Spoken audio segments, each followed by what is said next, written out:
that very kind and gracious introduction. Ladies and gentlemen, we are going to do this!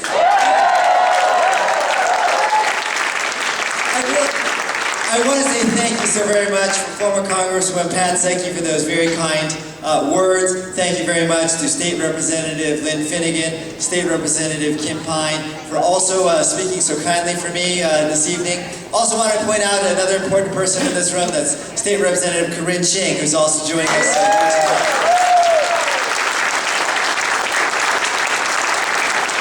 I also want to quickly mention here that in anything and everything that we do, it's a team effort. I also wanted to point out some other individuals who are also standing up, fighting hard, making sure that we make a difference here in our community, and that's the other Republican candidates who are running here. And there are several of them here in this room. Before you leave here tonight, please make sure you introduce yourselves to them. A couple of members who are running for the 2nd Congressional District. I have Ramsey Wharton here. John Willoughby. And we have several members running for the state legislature also. I saw Richard Foley over there. Bree Cherokee.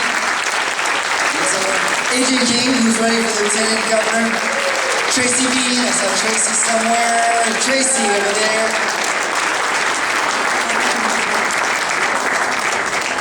Friends, 8 days. 8 days. 8 days. That's what we're looking at here.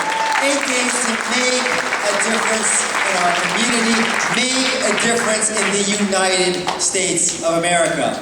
I want to trace, very, very briefly, for all of you, what has transpired over the last several months here. What has transpired in this campaign, and how incredible it has been for all of us here in the last few months. When I first announced that I was going to run for this particular seat a year ago, I was running against what was then incumbent Neil Abercrombie. It wasn't an open seat. Though our obituary was already written the day I decided to run for this seat. The national pundit said, no chance. This was rated a safe Democrat seat. No way whatsoever could Charles Djou win. No way could our message of fiscal responsibility and government accountability ever stand a chance in deep, solid blue Hawaii. Indeed, then Neil Abercrombie resigned from this seat. And people said, well, maybe Djou's got a chance here. But then what happened here? There was this poll taken in early January. Where did we fall?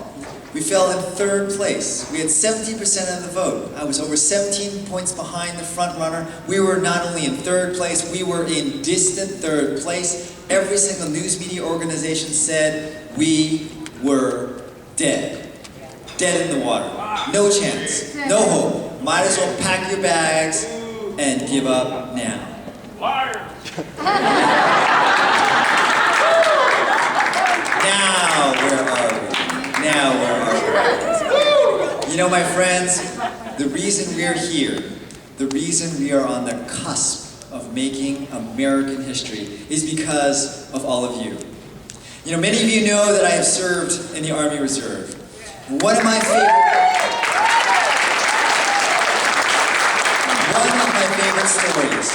favorite stories from the U.S. Army actually came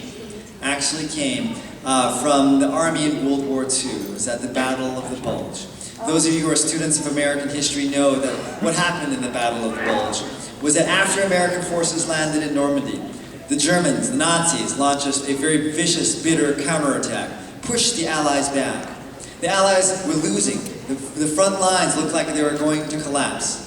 And there was a story that in the darkest day, when it looked like the Allies might be defeated, when it looked like that the outcome of World War II wasn't going to be decided in the favor of the Allies, but instead of the Axis, there is a story of a young American GI who saw a U.S. Army tank running, coming backwards from the American front, from the front lines, fighting the Nazis. That tank came up and saw this young private. The tank stopped. The hatch popped up. A sergeant looks out and sees a solitary American soldier and says, son, get out of the way. We gotta retreat. Where things are not going well at the front.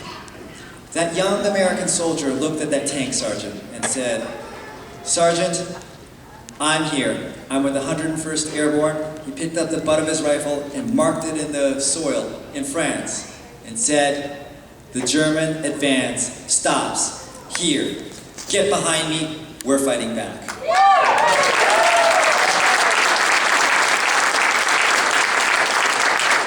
Ladies and gentlemen, at the start of this campaign, that's exactly what this was like. It was dark.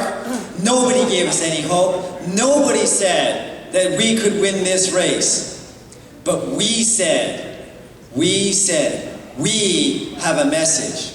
We believe that the brightest days of the United States of America are still in front of us.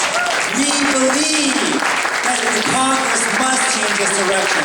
We believe we cannot spend money like there is no tomorrow.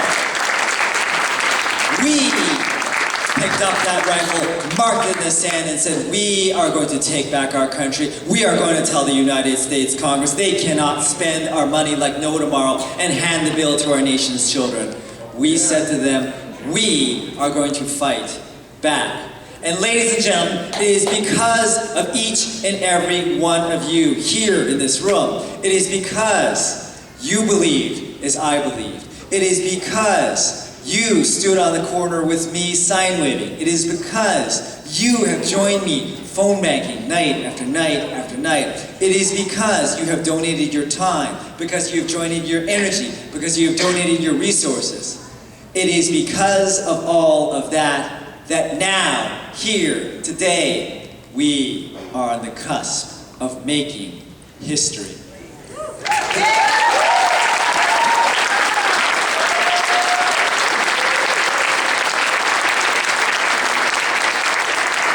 We have this absolutely amazing opportunity to change the composition of Hawaii's congressional delegation, but even more important than that, my friends, we have an opportunity. We have an opportunity to speak to the American people.